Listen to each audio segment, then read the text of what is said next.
रोवत जाती रही माता जानकी, देखत रहीन जटायु ना। रोवत जाती रही माता जानकी, देखत रहीन जटायु ना। के कर हो तुही बारी दुलारी, के करे कुल में ब्याही ना।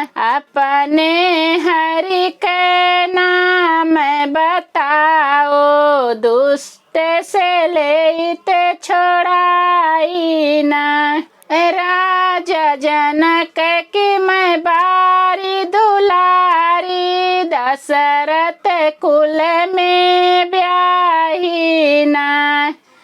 अपने हरि के नाम न जानी, लक्ष्मण के भौजाई ना। चोचन मारी जूझ बहु कीना, दुष्ट से लिहिन छोड़ाई ना। हुआ क्रोधित रावण उठी बोला, अग्नि बाण चलाई ना। रोवत जाती रही माता जानकी, देखत रहीन जटायु ना।